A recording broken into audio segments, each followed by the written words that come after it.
Hello everyone, welcome to my channel. In today's video, I will be talking about the GQ mediated action. I already have explained the first part, that is the adenylyl cyclase or the CAMP mediated pathway. As we already know that there are three major type of G protein coupled receptor mediated action, the GS, GI and then GQ. So I already have made a video on adenylyl cyclase, and also I have made a video on what are the steps involved in the general pathway of GPCR of all kind. So in today's video we will see the GQ type. That involves the use of phospholipase C enzyme.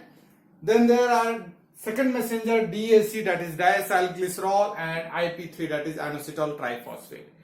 And then ultimately there is the calcium release, and then the biological response is given. So I'll explain this very topic by the help of the pathways and figure. So stay with me.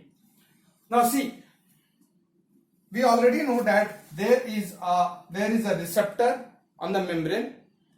Now this type of receptor have this 7 transmembrane helical structure, and there are extracellular domain and there is one intracellular domain.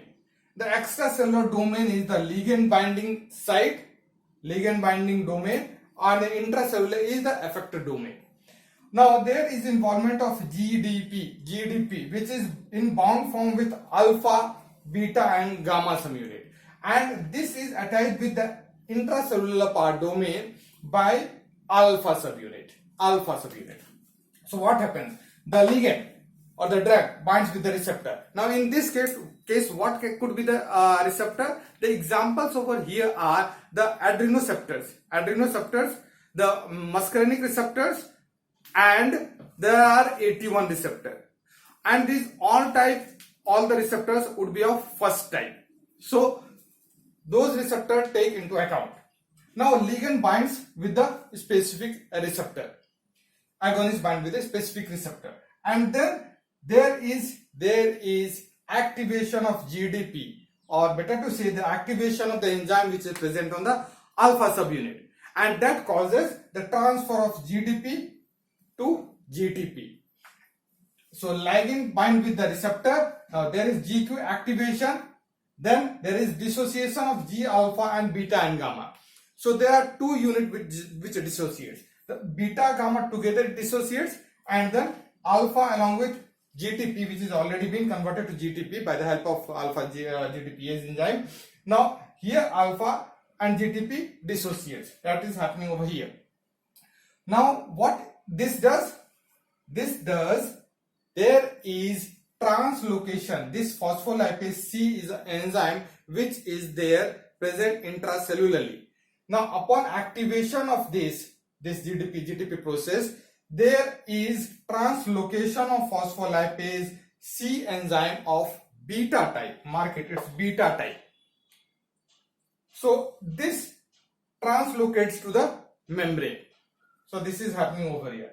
Phospholipase C translocates to the membrane from cytosol. Now what happens? See, G alpha is already there here with GTP.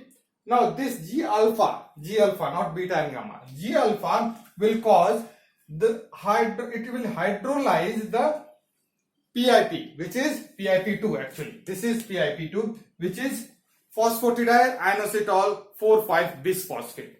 Now this hydrolyzed to two messengers, second messenger, that is diacylglycerol and IP3. Now these two messengers have two different specific action. The diacylglycerol is a membrane bound part, and that activates the protein kinase C. The membrane protein kinase C is activated by the help of diacylglycerol, and related effect will be given. What happens with the IP3, that is inositol triphosphate? What it does, this diffuses to the endoplasmic reticulum. And then it binds with the receptor. Upon that activation, there is a release of calcium from the storage vesicle. the calcium is released. So stored calcium is released and causing increased calcium concentration intracellularly. Correct? Then when there is increased calcium concentration, then calcium mediated action is quite obvious. So again it can be divided into two parts. Alone calcium may activate the enzymes which are on the calcium dependent. So those would be activated. The protein kinase, it will be activated. Now other is calcium per se can bind with the calmodulin. Again it's a protein. Which is found intracellularly. This binds with the calmodulin and then it sensitizes the calcium calmodulin enzymes. It sensitizes the calcium calmodulin sensitive enzyme and then the response is given. So this is all about the GQ mediated action. What happens? We'll just go in a quick format. The ligand binds with the receptor, specific receptor, and then there is dissociation of beta gamma and alpha associated GTP. There is conversion of GDP to GTP initially, and then there is dissociation of beta gamma subunit and then alpha and GTP the unit. Now with this activation there is translocation of phospholipase C beta type to the membrane. Now this phospholipase C beta will cause it will hydrolyze the phosphatidyl inositol 4,5-bisphosphate to two messengers, that is diacylglycerol and inositol triphosphate.